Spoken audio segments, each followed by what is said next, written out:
Welcome to the January 1st, 2019 episode of Reactive Consciousness. See, I dated my check. Wait, don't you usually say 2018 for these intros? Well, you see, for... when a new year shows up. When a mommy and a daddy love each other very much, they make baby New Year. Oh. This... Now I understand. This is our in-depth podcast about what happened this week in our lives. I'm your host, vysethebold, and this is... Lotus Prince. And Dracologist. Good evening, everyone. And, now for the people that aren't disturbed enough to stop listening. Wow, what a crappy intro.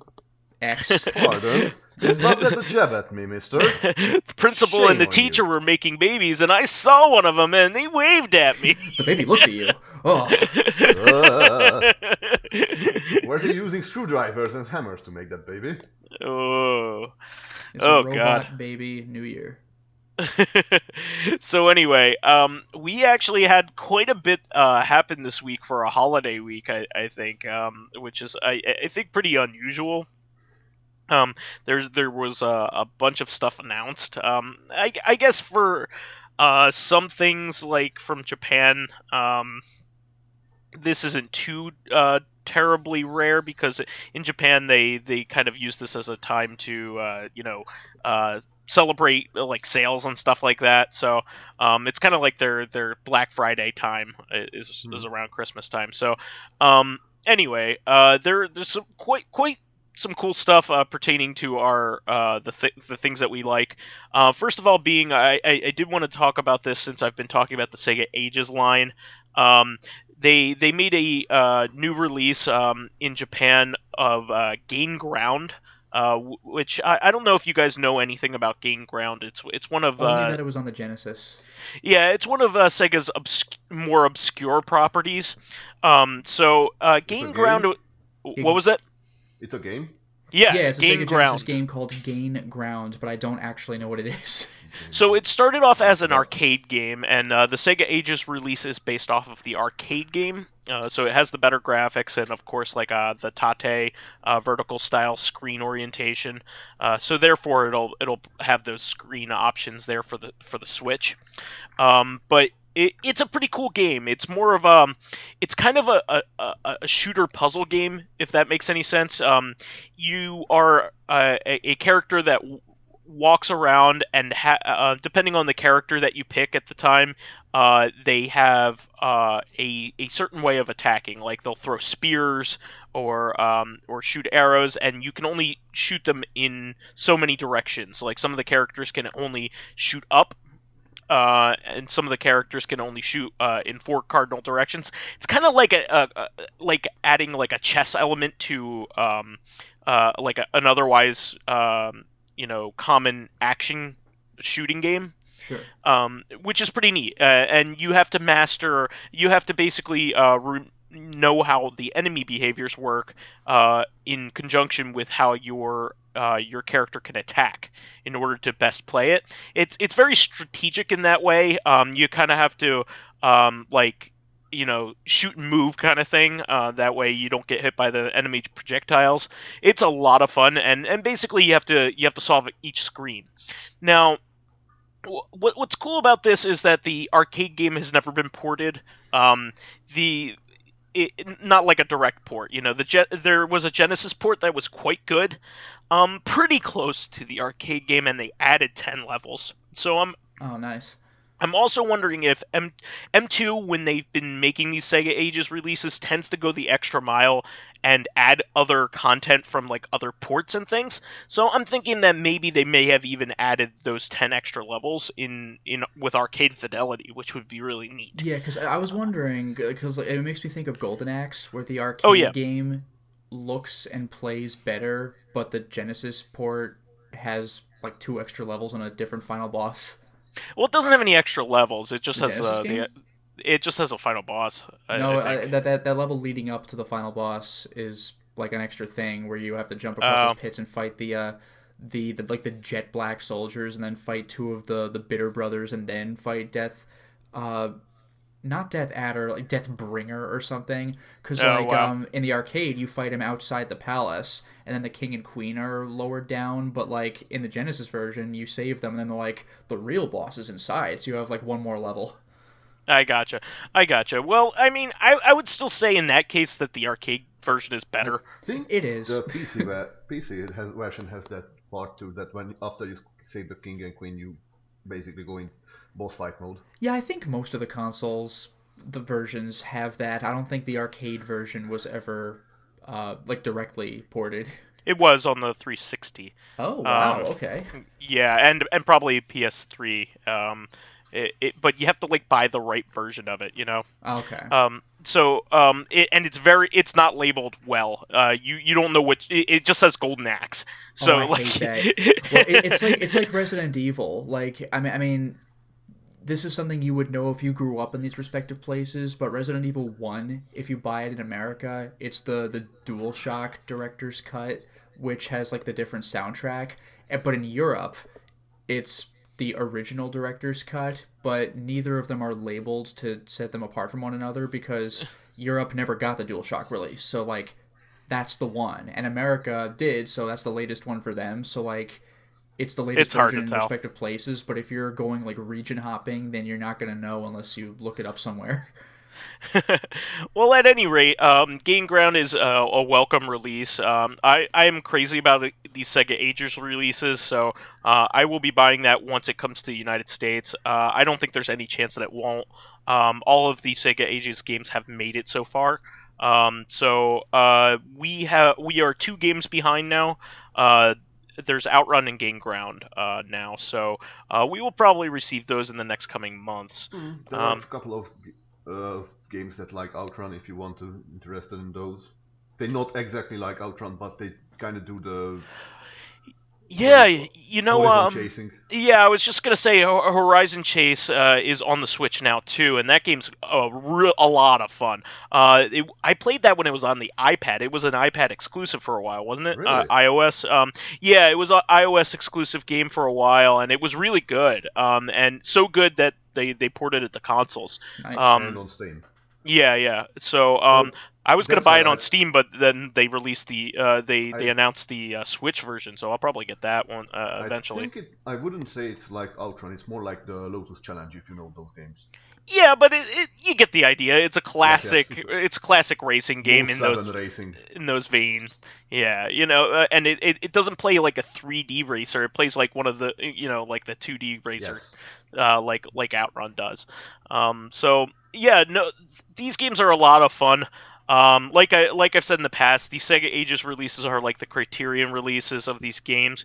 It will be very unlikely that these releases will be topped by anything in the future, in the near future at least, unless it's just like a successor version of these titles. They are done to the nines. They have all kinds of extra content, extra features that the original games never had or could ever have.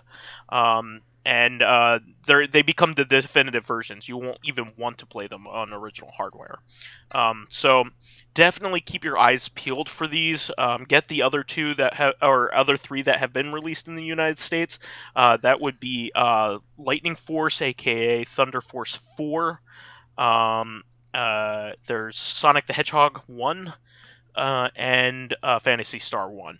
Phantasy Star 1 is by far the coolest one. It makes that game so modern. I've been playing it. I've gotten 75% through it. Nice. So probably the best 8-bit RPG that I've ever played. Really good stuff. So definitely recommend it, especially for people that are curious about the Phantasy Star series and its legacy. Really good stuff. I would like to see a modern remake of what was that game called? Bahamut Lagoon, or what was that? Oh yeah, that was supposed to be a really good game for the Super Famicom. Yeah, I've heard of it, but I don't really know anything about it it. was a Square game back in the It's day. Yeah, basically Squaresoft. It's basically Pokemon game, but or you only have dragons, Okay. which is cool by me. Sounds like it's up your alley. Yeah, I like dragons. hmm I couldn't guess. Yeah. I really like Yeah. Skies of Arcadia too. Lotus Prince really likes Magic the Empty. Gathering. What? But, What? Huh? What's Magic the Gathering? It's something that old man Stompy oozes. Yeah, right. You just have to wipe it off from his skin, and you would probably can sell it back to the... Old Man Stompy and Pyro were like they're the MTG people among our group. Yeah, which is ironic because you named yourself Yeah, I after know. Magic the I Gathering. was super into it when I was in high school and like early college. I was into it late middle school, early It's high school. Like the item is called Black Lotus, right? Yes. Just to tell you a small fact, there is a demo group called the Black Lotus. They work with Omega, I think. They Nice. actually make absolute amazing level of code. And Liu Kang from Mortal Kombat is a member of the White Lotus Society. I just thought I'd mention that. Huh. Whoa. Even when he was I dead? Is that relevant at all? No. Don't really care about the Mortal Kombat lore. You're not into the deep lore? Actually, Mortal Kombat's No. lore is kind of deeper than it lets on. I guess, but it kind of doesn't let off because I just punched that guy's head apart. It Well, does. doesn't matter It now. does have a fast and loose like. It's like, oh, Liu Kang died in this one. He dies every fight. What are you talking about? Yeah, but he was Just like a zombie in that one game. That blew my goddamn mind. He's like, you're playing as post-dead Liu Kang and Evil Raiden. I'm like, But they whoa, kill this each game's other going all off the rails. time. They kill each other all the time. What makes this death different? No, but we're talking. I mean, in like every fight, you could do a fatality, but like canonically, Liu Kang hasn't died, Yeah, and all of a sudden he fucking dies. I think Yeah. like Yahtzee put that very nicely. If Johnny Cage and Jax are having a little bit of a scuffle, Oh, that was about dumb. why- That was really stupid. Yes. Why did the Jax pull off his arm? Yeah, that was one of the fights in Mortal Kombat 9 where Johnny Cage is like, so, Jax, like, you and Son unite him? Like, no, we're just professional, like, co-workers. Like, you sure about that? He's like, alright, you know what, shut the fuck up. And, like, that's one of the fights in the game. It's like, really? like Johnny Cage and Lizzie. I thought like, him in and one Sonya moment, were Johnny an Cage item and in his that daughter- game. What, Jackson? Don't- Jackson No, Sonya no, or Johnny and No, Sonya? no, Johnny and Well, Sonya. Johnny, but this is early. This is why he was asking Jax, because this is, like, Mortal Kombat, like, 2 era of Mortal Kombat 9. Oh, okay. I This see. is before I see. Jax lost his arms. Oh, jeez. Wow. All right. Well, let's move on here. So this is an update from last week. Soulja Boy That's the is funniest thing. no God. So just to update anybody who And, doesn't know about this, who lives under a rock, Soulja Boy had these like these bootleg consoles that he was selling from like Hong Kong. On the internet, like branded with his name and selling them they're directly. Like Fuse F-U-Z-E consoles, which apparently, from what I've heard, are actually pretty decent. But he just slapped his name on them. Well, some of the emulation is decent. So like the PlayStation emulation is decent. Better than the actual Sony one again. The Game Boy Advance emulation is terrible. Okay. It varies wildly. But here's the thing: he included on these consoles are a whole bunch of like ROMs and disk images and all kinds of crap that he does not have any permission to use. Yeah. And everybody was like, "Dude, Never had, never will. you better stop, dude. You better stop." And he shipped like the first round of them out to people, and really just like a lot of YouTubers got them, and people that just kind of wanted to have one. Yeah, so instead of paying $360 for a Switch and Smash, you could have paid like $200 for his bootleg console with Smash. So like people received them and they're like, yep, this is exactly the same thing as like the generic one that you can buy off of AliExpress For a lot less. for like it's something like $80 versus $40, something like that. Yeah. I think is the difference.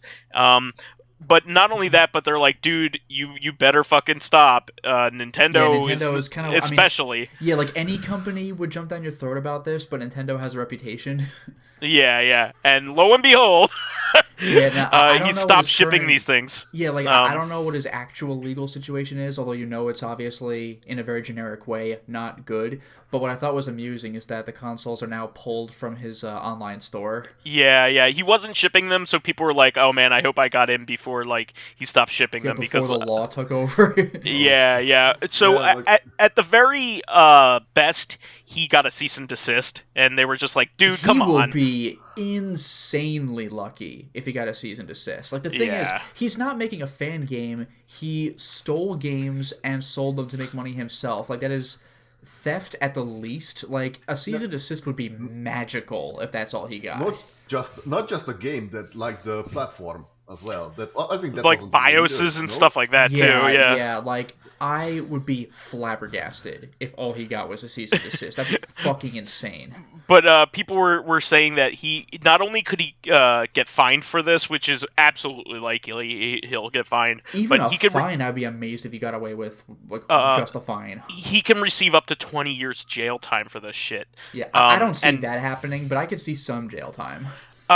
I could see some jail time because of the obviousness of his crime. That's the thing. It's like, oh, it turns out this is illegal. Like, no, this is obviously fucking illegal. Yeah, and not only that, but people were telling him the whole time, That's dude, true. don't do and this. It's on the record because it was all on like Twitter. Yeah, no, like he clearly was breaking the law knowing he was doing it, and he was just like, well, fuck it, I'm just gonna keep doing it. So everybody thinks that it's a publicity stunt, but it may just like that's a ballsy publicity stunt. And not only that, like I shot a guy in the street. It was a publicity stunt. It did get him. It did get him in the limelight, but sorry. But yeah, it got him in the limelight. But Jesus, like he's shooting himself like in the face. Yeah, fame isn't much good when you're locked away from the rest of society for however many years. Yeah. It's one thing to get in trouble for it, like socially, but legally, Jesus, Yeah, this is like real consequences. And what I heard is he was really trying to desperately break into the gaming community as like a face. Like, yeah, but like by stealing shit and selling it, like I mean, I could torrent stuff and sell it too. That's still a fucking crime. The point was that like he wanted to start with a console, his own console, and like support or start his own esports. I get the logic behind it, but like those aren't his consoles. Like again, he just like took someone else's consoles and paid to put his name on it. Like that's really getting into the industry. He probably had a friend that was an idiot that told him, "Yo, you should do this," and he's just like, "Okay, yeah, let's do it." And then he didn't consult anybody. No, you know what it reminds me of was like a semi-viral tweet made by Kanye West when he was like, I forgot what the reason for it was, but Hideo Kojima was in New York City, and Kanye like tweeted out like, "Oh shit, like I heard like Hideo Kojima was like in the city. Does anybody have his contact info?" And like so many responses were like, "Oh yeah, let me just call him right up." Like it was like the funniest thing. He's even made tweets about like I don't know whether it was a joke or whatever, but he wanted to come out with an album entitled TurboGrafx 16. I appreciate that. That's kind of amazing. What I only heard about Kanye West is he wanted to like sink money into to want to make a game about his deceased mother. Yeah, no, that actually did happen. That was an iOS game. Yeah. Weird shit. That's the whole in any case, that was thing. I would call it a brilliant blunder. Yeah, but I mean, in Kanye's case, that was like original content. But Soulja Boy is taking somebody else's consoles, stealing somebody else's games. Like that is a way to get blacklisted from the game industry. Yeah. Like once again, like I could take a Raspberry Pi, I could go to like Emu Paradise if it still existed, and torrent a bunch of shit and put it on it and be like, "Look, I'm in the gaming industry." Like, no, I'll get fucking arrested. Yeah. So, but yeah, we'll keep everybody updated on this because it's pretty funny because like, dude, like everybody was telling you what the fuck. This like is a comedy of one error. Yeah, that one really really big error. Yes. Yeah. It's just stupidity at its finest. Like macho like stupidity at its Yeah, whatever, finest. man. Like, I could do what I want. Like, all right. Go for it, man. Yeah, Jump don't in say that lava. Thousands of people didn't warn No, you. it's only a little hot. Like I've seen other people die in it, but I don't know if I could die in it. So I'm gonna jump in this lava. I'm gonna build my house in the rocket testing area. Yeah. No worries. Yeah, It's exactly. a lot cheaper, so why not? Well, if you build it into your house in a refrigerator, you'll be okay from those rockets. Yeah. Are you sure? If you just blow on the steam a lot, it'll cool off. The U.S. Navy, I think, already has a defined technology of anti-fridge technology, fridge penetrating missiles. Oh damn! Indiana Jones would not like that. He just doesn't like snakes. The only thing they can do is penetrate refrigerators. They can't affect Yeah, like if they anything shot else. me directly with them, it would do nothing. No, it only works on refrigerators. Well, it was like that joke about the newest Jurassic Park movie where they had that super raptor that was like the biggest, baddest killing machine, but it was kind of its brain was programmed to like focus on like a laser pointer and attack the thing when you press the button, and they were going to use it for military applications, but it was like, wait, if you already have a laser pointer on a guy, why don't you just fucking shoot him? Like, why do you just send a raptor after him? Like, you can press the click the trigger and like the guy's already dead. I'm going to make a bioengineered killing machine and hope it's not going to eat my face. Well, yeah, we already have tanks, and we already have it's like, just missiles. fucking shoot him. Yeah, you already like, have a laser on him. It's like Resident Evil. It's like Resident Evil. I could just shoot a guy, or I could send slow-moving zombies after him. It's like, dude... Yes, like, you could just firebomb it, like, the area that they're in and kill them. Yes, like, two things that comes to mind. One is, like, if whoever wanted to make the bioengineered raptor, I'm fairly sure it got a telephone call from Wayland Yutani. He's like, dude, this is not going to work. I know, like, no, don't do it, man. And another thing about Resident Evil is when they're like, oh no, everything's gone to hell, send in the Special Forces team. It's like, wait, if the Special Forces team is supposed to be able to deal with the threat, wouldn't that mean they're better than the threat? Why don't you fucking declare war with your Special Forces team? Yeah, like, well, there is two, like, Yatsimon said, like, why don't we introduce today's biocorporation just a weapon that is a really big bomb? Less things to clean up, no zombies, no horribly mutated. I mean, that's how Resident Evil 3 ended. They nuked the city. It's like, just do that. Like, I get, like, the Resident Evil 6 part where they completely flooded the entire city with virus. I think that's a rather apt application of bioterrorism, but otherwise... Yeah, well, that's the thing. You could just have a virus that kills people instead of turns them into fucking zombies and ruins everything for everyone. Like, who thought that was a good idea? All right, guys. We can talk about this inanity of pop culture later. I get it. Yay.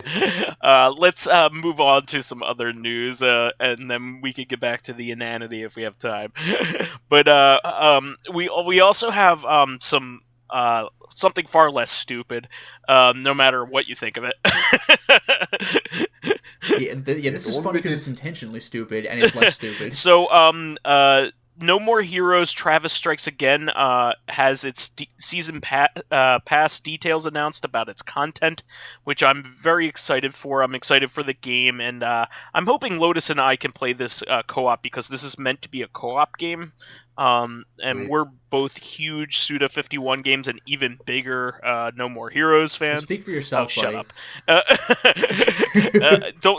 Don't give me that crap. I bought the silver case Don't twice. give me that crap at all. But you're the guy who made me play Killer 7 when we were going into college when we just met. So. Oh, did I really do that? That's how I started playing it. Is like, dude, you should really play Killer 7. That's awesome. All right. And you used to come. That Russian roulette scene is hype as shit. We used to go to my place after Thursday class night and play play a game on my 3 TVs set up. So but yeah, Killer 7 was played during one of those sessions. So I wouldn't be surprised that if one of the 3 monitors one would show something different just to freak you out. Yeah. But yeah, Travis Strikes Again will have a season pass. The season pass is actually very affordable for a season pass. Usually season passes are $15 to $20. Sometimes they're even more if they're like Call of Duty. But this one's only $10, which is awesome. That's decent. It kind of stinks that it's DLC, Anyway. very close to the release, that kind of thing. But the DLC is worth it, which is cool.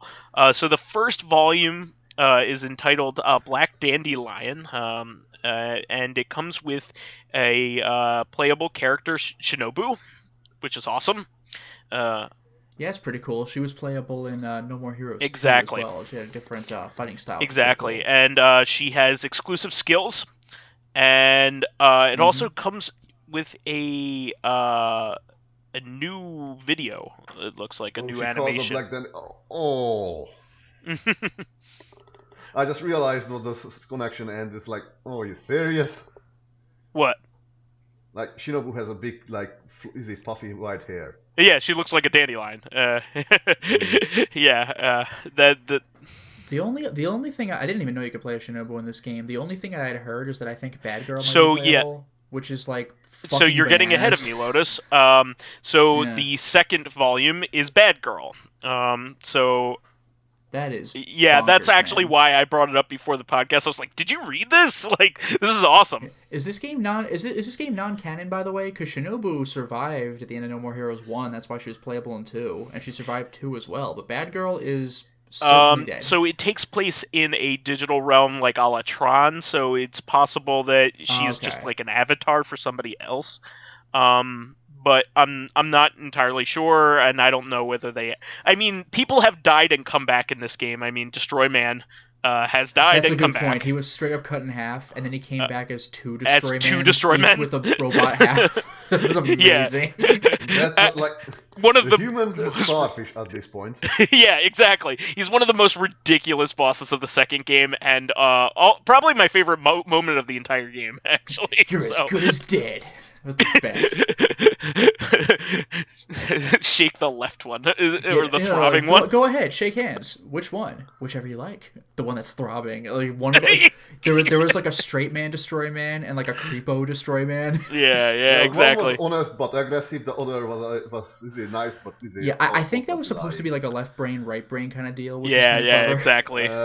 Doesn't work that way. No, but sure it does. It's fine. It's funny in a ridiculous world. Yeah. I guess it's a split personality. Yeah, so this is really cool. It seems, Steve Blum is returning as Badman. As cool. Who? Badman is apparently in one of the. Badman is the bad guy of 2. Remember? Oh, yeah. The that's right. Yeah, no, it was like pizza butt to pizza bot, like BATT. So yeah, Batman. Yeah, I forgot about that. That guy's back. Fuck that guy. He's like the least. Yeah. the guy who constantly throws you out the window and means to kill you. Wait. That was Steve Blum here, like a high whiny voice. Maybe I'm getting it wrong. Maybe Badman's a different character. I'm just about the Steve Blum voice. Rain. He also voiced like a squeaky little digital dinosaur. So. Huh. Who knows? I don't know. Steve but Blum, that'll blow my goddamn mind. He's in the game, which I'm very happy about. Steve Blum's always a good time. So, I am excited about this game. I have it pre-ordered on Amazon. I will receive that right away because I'm also a Prime member. So, I'm really looking forward to that, and I'm getting a physical copy of that. I don't always get physical copies of Switch games because just having a billion cartridges to tote around with you is kind of a pain in the ass. So a lot of times I actually elect to do the download version, but this one I'm definitely getting a physical copy of because it's my jam. So definitely doing that. So let's see here. Lotus, this is up your alley, and probably Dracologist as well. Dusk was released earlier in December, the December 10th on PC. Yeah, I heard of that. Honestly, I don't care actually. Really? I like what makes a good shooter is not just the fast-paced action, but the toys or what are you using, and I could just get my copy of Painkiller and have more fun. Yeah, Well, Painkiller is like the most over-the-top, stupid version where you just blow up like 1,000 guys and it's really fun. It's basically a horror-themed Serious Sam. Is Painkiller, really, if you ask me.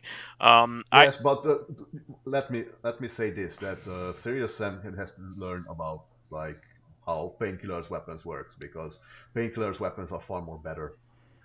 Like in Serious Sam, like you have just weapons after weapons. Like here's the pistol, here's the machine gun, here's the big machine gun, here's the grenade launchers, here's the rocket launcher.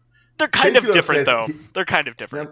I would say that Serious Sam is more like a first-person shooting version of Smash TV, whereas Painkiller is not nearly as frantic as the original Serious Painkiller Sam. Could get pretty frantic. I think Not it gets a little not like less... Serious Sam level though. Well, the difference was that Painkillers both use swarms, but Serious Sam was like you have like how to put it. Like the enemies had a large variety in Serious Sam, but they escalated. In Painkiller, enemies were always based on the team, and they always did something extra special. Okay. And just because they were not as quick to catch up to you, they still could like swarm up to you. But yeah, I always say that Painkiller's weapons were the best. Like just simply like, hey, here's a minigun that's also a rocket launcher. Here's a shotgun that can fire a freezing beam. I always liked the stake gun. The stake gun was my favorite. Yeah, like my friend always said like redecorating the environment with the hanging corpses was always fun. Oh yeah, it was up there with like Half-Life with the crossbow, the rebar crossbow. That thing was ridiculous. Man, I love that fucking thing. Yeah, it was always crazy to like crouch right next to like an enemy or a person and like aim up and fire at them and stick them to like high on the wall of the ceiling. It was like I can do this? That crossbow is the shit. I love that thing. And I also love the rocket launcher in Half-Life. The rocket launcher is the best. I love it. If you want silly buggers like physics nonsense, just try Might and Magic Messiah. That game is nonsense. Gotcha. Well, we should go into what Dusk actually is for the audience here before we get back into it. So horror-themed Serious Sam-like game. Well, it is more like Quake, I would say, or Quake 2. Well, the graphics. Yeah, it is a retro-styled FPS game, first-person shooter, styled in the style of Quake and Quake 2, but has modern sensibilities, modern design added to it, but like retro-style graphics from that early low-polygon era. So it supposedly has really great level design, and also all the guns in the game are, as you say, they are kind of rote. They're retreads of what we know. A shotgun, a pistol, that kind of thing. If you allow me, it's the old stomping ground, like pistol, pistol, shotgun, big shotgun. There's nothing new. There's nothing new.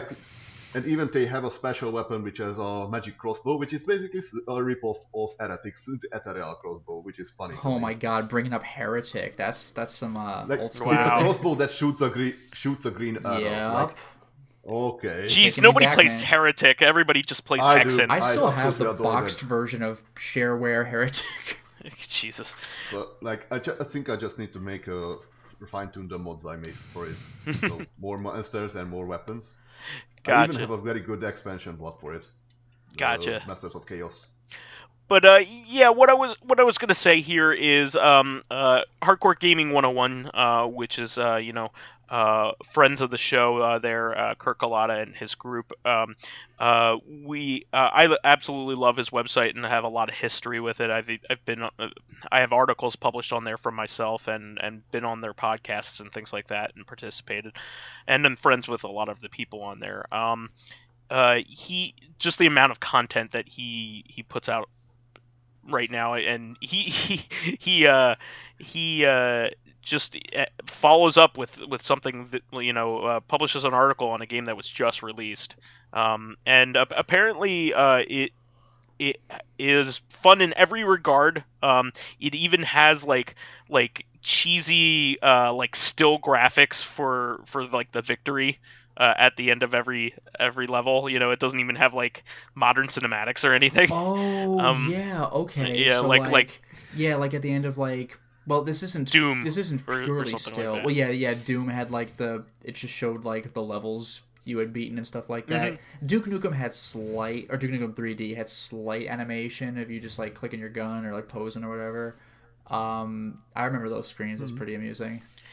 But yeah, apparently the biggest weakness of the game is the fact that it has boss battles that are like the old style of just basically strafing around the bad guy until he circle dies. strafe and shoot like 20 rockets at them. Yeah, Exactly. Like there's That's not a nothing problem.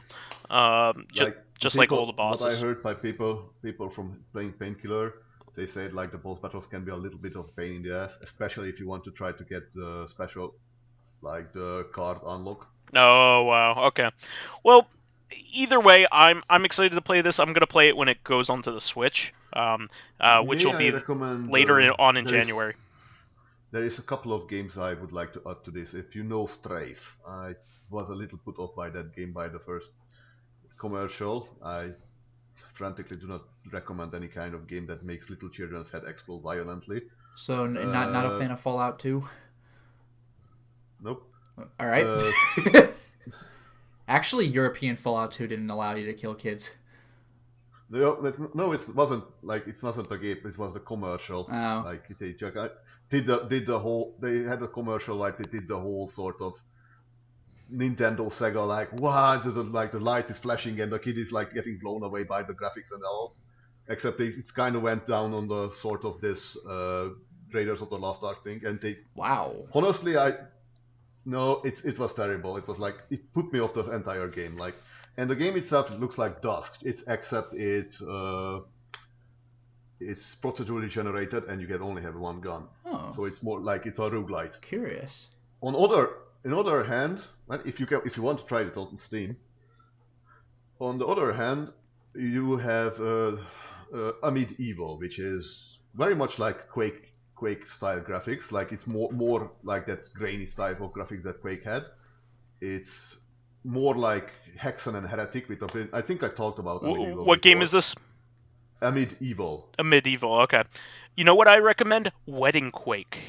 Get out of here. Do you know what Wedding Quake is? That.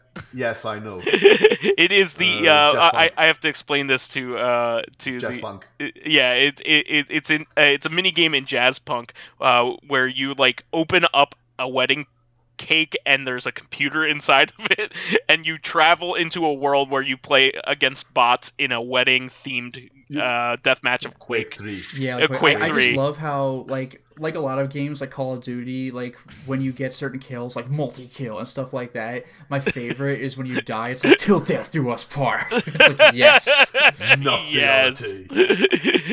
I love it, and like the pistol is like a champagne bottle shooting corks. I'm fairly sure that's the railgun because it's one-shot kill. Yeah, but it's terrible. It's awful. No, I won with that. Oh wow! But anyway, any other titles that you would recommend?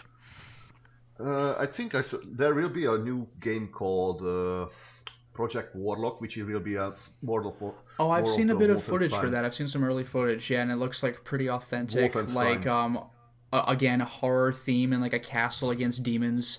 But not Doom demons, just like like succubus and bats and stuff. But it plays kind of like Doom in that regard. But you have like, I guess like Heretic, because you got magic. Yeah. What is? Sadly, I can't recommend Apocryph because the development team just disappeared, which is a shame because it was kind of a good game. Well, start out of a good game. There is Overload I can recommend if someone likes this Descent, and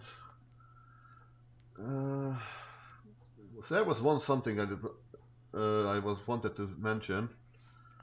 How about the remake for Rise of the Triad? That was pretty good. I played that, but it's all right. It's just that happened years ago. Yeah. Yeah, that is a few years old now. Yeah, almost like 10, I think. 10 years ago at this point. Remake? Damn. Okay. Yeah. When was the last time we were at PAX? Because we saw it at PAX. We haven't been to PAX in a long time, you. Yeah, I think it was like what 2013 or something. Yeah, it's been All a long right, time. I remember what I wanted to say. Hellbound, if anyone remembers that. I don't know that one. It's come from, I think it's not Colombian. Argentinian development team, I think. I might be wrong, but I think some from that area. And their first games were just simple, like sort of this Amnesia knockoff style horror games. Hmm. And they suddenly just came out with this very good looking, like, if you watch the trailers, it's such a cheesy, hammy thing, it's just delightful. And the game itself looks like Quake 3 if it was more first person, like single player based. Gotcha. Although right now they current only an arena style gameplay is out. The demo is. Gotcha. Well, there's quite a bit more news here that I want to cover. This is an interesting one, especially if you have an Xbox One. The Darkness recently became backwards compatible for the 360. Which was a really great early first-person shooter for the Xbox 360. So it's really good that it got a Xbox One backwards compatibility, because not only will it run better, but it'll be on a modern platform. This game never had a PC release, unlike its sequel. And the first one is a much better game. It's made by Starbreeze before they got all stupid. Starbreeze has been in the news recently, and not very flatteringly, unfortunately. But this was back in their really creative days when they made the Escape from Butcher Bay game. It was them. The Nice. Pitch Black game. Yeah. Starbreeze used to make really Riddick first-person games, and like for a game that relies on hand-to-hand combat in the first person, it actually works better than you'd think. The Escape from Dark Athena included the original game, didn't it? Yeah. I mean, I don't know how it worked on the 360, but the PS3 Escape from Dark Athena, or Assault on Dark Athena, I think it was. Escape from Butcher Bay. Yeah, it came with both. I think on the 360, Butcher Bay was its own, like, it had its own like physical release, but yeah, the PS3 was like a dual pack, and again, it's solid. But yeah, the Darkness was really awesome. It had like an open world feel. You basically it was a non-linear mission structure, unlike a lot of first-person shooters at the time. You basically Was that the comic-based game? Correct. It's based off of the Top Cow image comic. I forgot about that. Yeah. It's very frequently paired with the Witchblade comics. Because they're related, actually. Yes, they are two sides of the same coin, I believe. Not that actually. I think the proverbial darkness is the paw of the Witchblade. Yes. The dead of the Witchblade. Gotcha. But yeah, really cool game. What's neat about it is that like you had to play with the environment a lot. Like if there were a lot of lights in the area, you couldn't regenerate health. So you had to shoot out street lights as you went along, and going through the hub in that game, that was pretty fun. Also had some really unique powers that the darkness could do for you. Really fun game. I really enjoyed it, so I'm glad that it also has the entirety of what movie was that? To Kill a Mockingbird. I do remember you could watch like TV on that thing, and like you're waiting for a clip to end, and it just won't. No, you could watch the entire movie of To Kill a Mockingbird with your girlfriend on the couch. That's so weird. If you wanted to. And by the way, for real, great movie. What? Oh yeah, it's one of the best movies of all time. Really great movie, but really fun game. I definitely recommend buying it on the Xbox or the Microsoft Store, or picking up an old copy of it, either or get that running on the Xbox One, because it's a fun game that deserves to be republished. So really happy about that. There were a couple other games added at that same time, but this is by far the most significant one. Let's move on here. I don't know if you guys saw this, but Persona 5R has been teased. What's that? So yeah, that's a good question. Nobody knows what it is.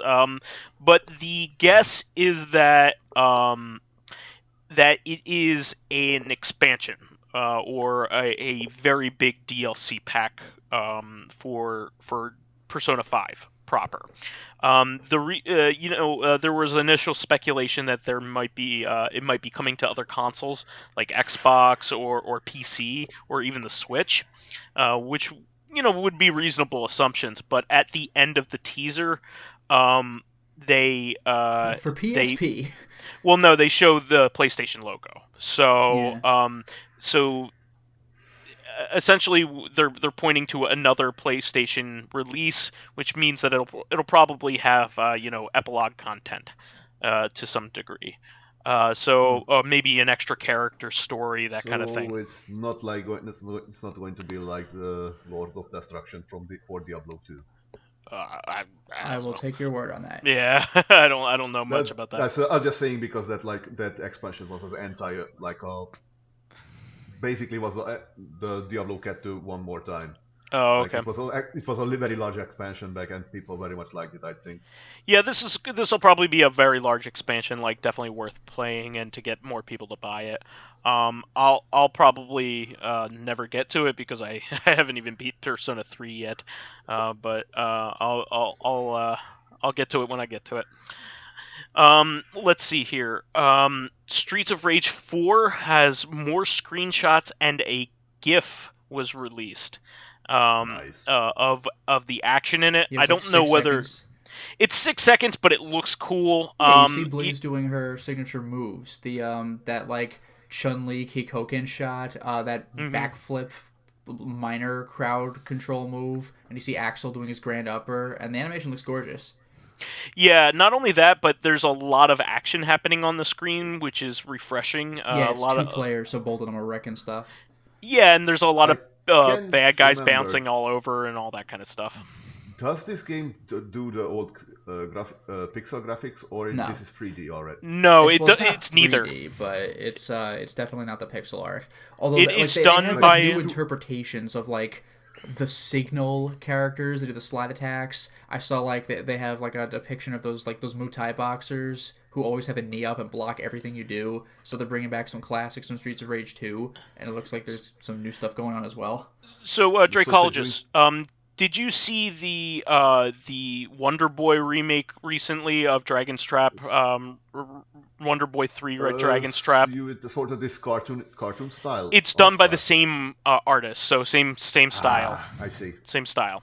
So it's well done, like hand drawn, digitized art, kind of like Nice. that. So I never seen that. Was that ever in the fighting game before? Can you help me with Vice? the only thing that you may be thinking of, I'm trying to, uh, um, maybe you're trying to think of Skullgirls, but that's the closest thing Well, I no, could think of. well, that's animated, but that's almost that many games does that. I meant like drone brawler, Hmm. not one-on-one fighter. You mean with that kind of art style? Yes. Blade Uh, Strangers. yeah, I can't think of anything that Yes. has a similar Low art pixely. style. I mean, Uh, maybe Castle Crashers if you want to make a Yeah, stretch. yeah. Yeah, but eh, okay, um, not important, but yeah, just all the biggest ones, all the really big recent brawlers have been with a like almost 16-bit style, Scott Pilgrim, that was pretty big. Mother Russia yeah, but Bleeds. Um, that's pixely. That's like at Mother Russia, please. I would yeah, call pixely. no, Yeah. yeah, 100%. That's what I'm trying to say. Um, I don't know of too many that have a hand drawn art style. Maybe Devil's Dare was like that, but not too many have had a hand We drawn need more style. of these kind of punch-up games, Yeah. punch 'em up games. But either way, I'm excited for it still. It looks good. I'm not disappointed by the action in the slightest. I don't know whether it's in engine or a proof of concept, but it looks really nice either way. So I'm very very hopeful, and it looks like the environments in the game look pretty neat. Like, it looks like there's a Chinatown area, which is pretty neat. I just I think it looks like a pretty cool game, and it like has some varied environments. Obviously like a shitty town area, a dock area, which is pretty neat. I'm cool with all of this. So no secret base with robots. That'll happen, I'm sure. Wait, was that Streets of Rage or was that? No, that was Streets of Rage 2. Streets of Rage 2, yeah. But they haven't. People are on their edge, on the edge of their seats because they still haven't announced whether Yuzo Koshiro is returning in any capacity. They still haven't announced any other characters, other player characters other than Axel and Blaze. I assume if Skate's going to be in it, he will be an adult, because there is a time jump. So he's using a skateboard now, not a rollerblade. Well, it would be kind of cool to have him as like a lanky, like tall guy in rollerblades in this day and age. It would be kind of cool. Well, yeah, I would love stuff like that. Like, if they were to remake Zombies Ate My Neighbors, like, you're still wearing your 3D glasses because that's cool. It's like, all right, whatever. Like, in Back to the Future 2, that was like my favorite thing in Back to the Future 2. One of Biff's goons is still wearing 3D glasses, like in like 2010 or whatever. It's like, what? Absolutely, but I'm still optimistic on this one. I mean, I know some opinions are divisive, and they always will be with this kind of thing. But especially when the original team is not making it, like Yuzo Koshiro's team is not making the game like they did with 2 and 3. I hope that every single theme in the game is the character select theme from Streets of Rage 3. Just like the entire time. You're like, what am I playing? What am I playing? But yeah, still looking forward to it. So we'll move on here, but From Software, Miyazaki, the CEO of From Software now. He was the director of Demon Souls, Dark Souls 1, and Bloodborne, and Dark Souls 3. Yeah. He's basically reinvented this company because of those games, and I just love that Dark Souls 2 came out and it was pretty good, and people were like, yeah, but it doesn't feel like Dark Souls 1. And then Miyazaki comes out with fucking Bloodborne, and everyone's head explodes. Kills it. Like, yeah. It's quite possibly the game of the generation, by a lot of people's standards. The best game of the generation. I just like the aesthetics. Like, yeah, Luminaire it's real said he still plays the game, and this is like, I think he platinumed it or came close, and the game still kicks his ass. Oh yeah, it's a tough game. Especially since it doesn't really have blocking. Oh yeah, that's like the biggest thing I'm afraid of. Yeah, like you have pistols, you can intercept enemy attacks. Yeah, but like I didn't really parry either unless I had to. So like I was a tank, so like now I have to learn how to get good. Yeah, but you can parry from miles away.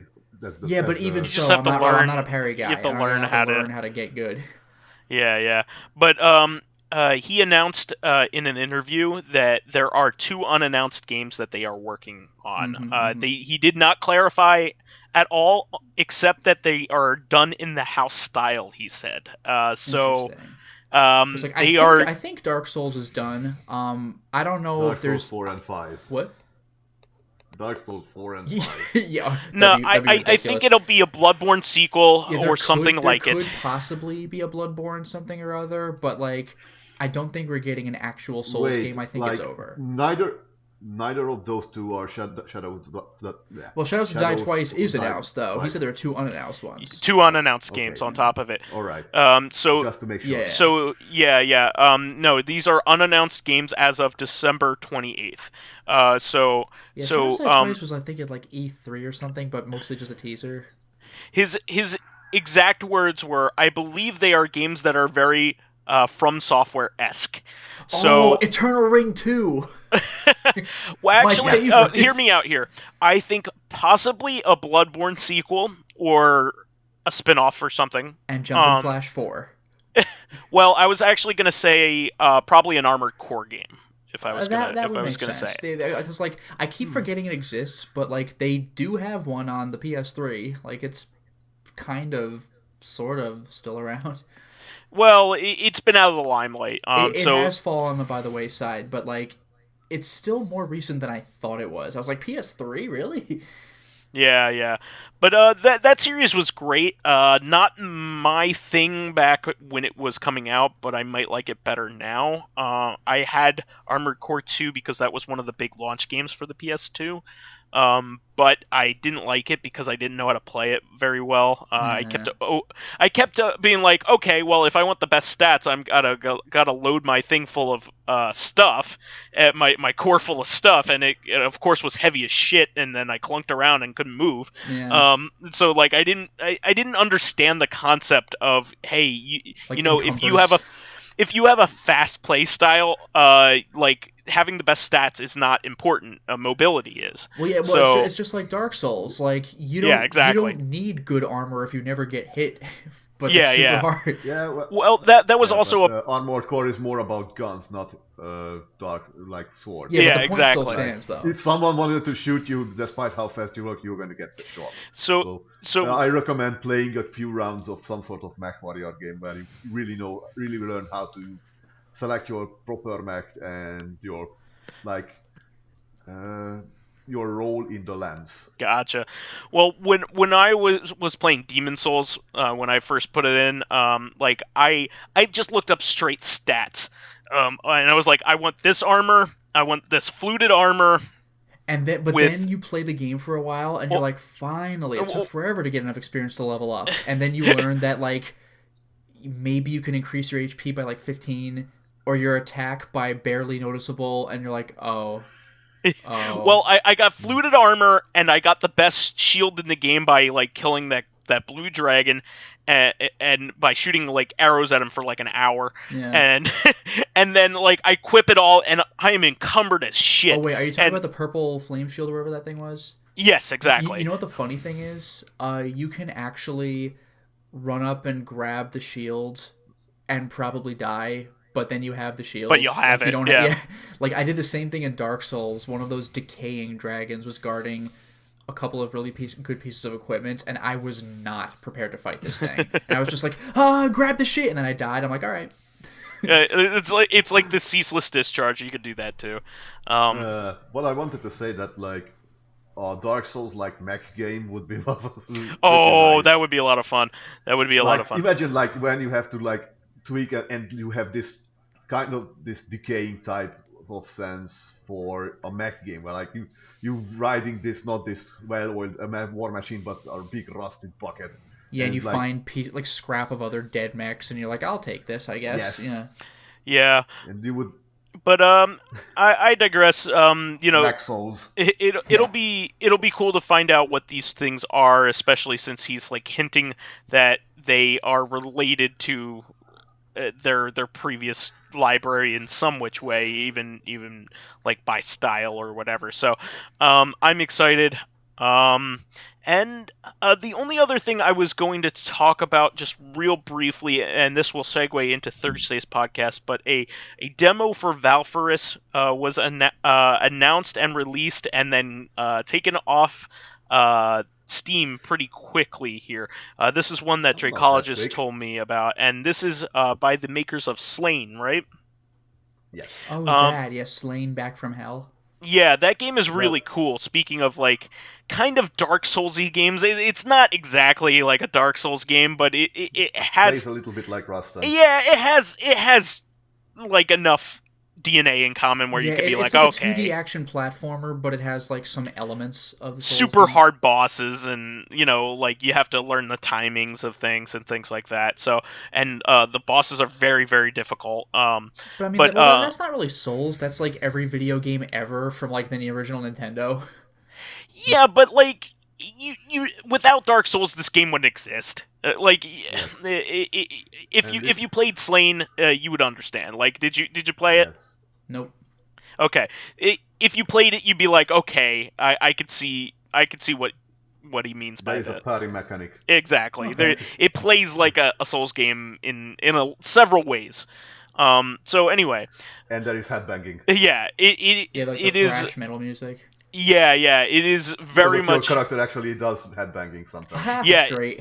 it is very much like a Metalocalypse kind of Yeah. hellscape that you're in. You're like a Viking, I think, that was brought back to life. I don't know if it's a Viking, but he has like this 1,000-year-old is a beard empire. At least a knight or something like that, yeah. But it is hell themed, kind of reminds you of Rodney James Dio kind of shit. Well, I was just gonna say like Holy Diver, where it just exactly straight up has the skulls of the snakes going through them in the background. Like exactly, who was that Iron Maiden?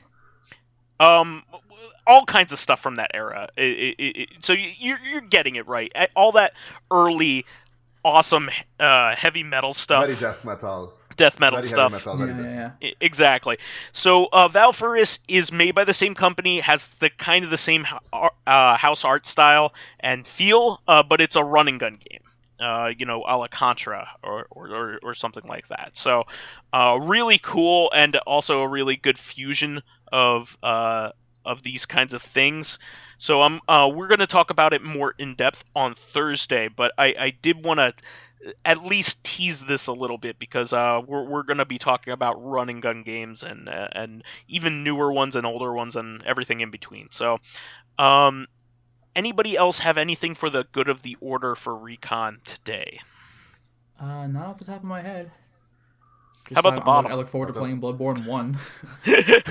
I do too. My friend actually borrowed it while I'm playing his copy of Spider-Man. So Spider-Man is actually pretty damn good. That's what I had a lot of fun exploring the city, even like on its own, because it's very accurate representation again, a lot of people say New York. it's what Spider-Man 2 would have been if it were released today. Like Spider-Man 2 was the best they could do on the GameCube era, and this is like the evolution they've topped of that. It. Yeah, they've topped it.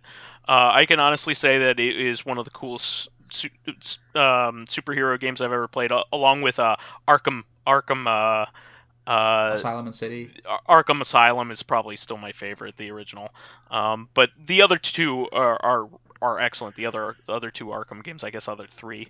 But they're the first one they had it just right. It played like Metroid Prime, whereas the later ones were more of an open world style. City was the same game but way bigger. Although it did have one of the coolest bosses ever, Mr. Freeze. That was awesome. Learned what you did to him and prevented that thing from happening each time. So you every single time you did damage to him, it had to be done in a different way. That was so clever. Really cool. And Mr. Freeze would do that in real life too. Like he would learn from his mistakes. Yeah, he's not the average bad guy. Like he is very smart. Yeah, he's not your average bad guy. But anyway, I digress. We should move on and wrap up the show for this week. Please remember to subscribe to the Corrective Consciousness YouTube and Soundcloud pages. I know I did. While there, please give us thumbs ups, likes, and 5-star ratings on iTunes. I also have to hand it to our fans this week. I think we've actually, last week was one of the biggest listens that we had, and we released on Christmas Day. Wow. Perhaps that was their Christmas gift to us. Yeah, really. And I also want to say that I've been getting better at releasing the SoundCloud version a lot earlier on Tuesdays and Thursdays, and it will continue to be like that. I've learned how to schedule things on SoundCloud. That way, I can release things earlier in the day. I typically did it at night, when I had time to do it. But I'd like people to be able to listen to it on their commute and things like that. Yeah, scheduling is the best. Like, I'm asleep half the time the podcast goes up on YouTube, but that's okay. Yeah. I told it to go up when it goes up, and it just takes care of it for you. Yeah, we'll still do the shout-outs, on Twitter and Facebook. Whenever we're able to do them. Whenever we can. Yeah, but unfortunately we can't schedule those yet, which I guess is for the better, because imagine a spam kind of world where Twitter and Facebook has scheduled messages. Well, nobody's posting anything at the time. Like, you're reading a message from 3 days ago today. It's like, what? That defeats the purpose of Facebook and Twitter. Yeah, no. But I wanted people to be able to get these things as early as possible in the day that they're released. So we have had almost 2 solid years, or we're going on 2 solid years of doing Corrective, and 2.5 now. I guess it is. Was it? What episode are we on? For It'll Corrective, be we're 129, so it is over 2 129. years. It's like two and like a Yeah, sixth, or no, it's two and a half. It's 2.5. 2.5 Kind years. of, So sort of, yeah. of not missing a week. And we've been doing it twice a week, every week, and never missing a day. So, What will happen if when both Vice and Jersey Lotus have to miss, and I have to be the host? no, Oh you God. know what? We have enough people helping with the podcast that I don't think we'll ever have a time where we'll miss it. With any luck, because even old man Stumpy He's will hosted a come few in times, and host. So, Yeah. and maybe even you or Fakafon Yeah. would host if all of us were magically busy. I can't imagine that. Lotus is usually down every time. So, Yeah, I mean, my job takes place like during the day. I don't typically have late hours in a school setting. Like, I mean, I could stay late, but we're not talking like 10 p.m. late. Yeah. Plus, that's your normal like recording time anyway. You usually either do Well, yeah, that I or record when I stream. can, which is typically 10 p.m. Yeah. Yeah. So yeah, I'm really glad that everybody tuned in on their busy days and still made it a big part of their lives. So I'm very very happy about that. So we'll move on here, but I really want to thank you for that. So while you're on the YouTube and SoundCloud pages, please give us thumbs ups, likes, and 5-star ratings on iTunes. It helps promote and spread awareness of the show, and any bit of encouragement helps keep the show going. You can also catch us on Thursdays on our sister podcast, Corrective Consciousness, podcast where we explore the inanity of pop culture. Also, you can join us next week for some special episodes from MagFest. We'll do some MagFest episodes, so very much looking forward to that, and we may even get some time in recording a session from the Beat 'em Up collection. I've already talked to Old Man Stompy about it, and if we can run through a threesome of one of those games, I'd be very happy. What do you pick next? Well, I think there are quite a few 3-player games on that collection, but I think Knights of the Round would be a really good favorite. So, but don't hold me on that. I kind of want to do games in as much chronological order as possible. So I gotta see what's going on. But I plan on doing some recordings during MagFest. I know that Armored Warrior is 3 players and Battle Circuit is 4. Okay, yeah. Well, Battle Circuit, we'll do our best to get 4 people going when the time comes. That's going to be probably the last one because that's the last Capcom beat 'em up I think ever made. Really? I think so. If I'm not mistaken, I believe that is the last one they ever made in the arcade, at least. Unless the Dungeons and Dragons games were before that, and they're both 4-player games as well. And I hope to eventually play those as well on the Dungeons and Dragons collection. But anyway, you can finally find me as vysethebold on Steam, PSN, Xbox Live, Twitter, Switch, and Battle.net. Jeez. Okay. All right. So you can follow me on my YouTube channel, Lotus Prince. You can hit me up on Twitter at Lotus Prince. And finally, if you are interested in seeing my videos early, getting in on exclusive live streams, selecting upcoming games for me to Let's Play, or getting involved in chats with me and other patrons on Discord, then perhaps consider swinging by my Patreon account, which can be found at patreon.com/LotusPrince. And you can find me on Skype, Steam, and Discord on the layer of the Crocus World. I think I'm still there. I've not been devoured by the crocodile squirrel. with any luck, right?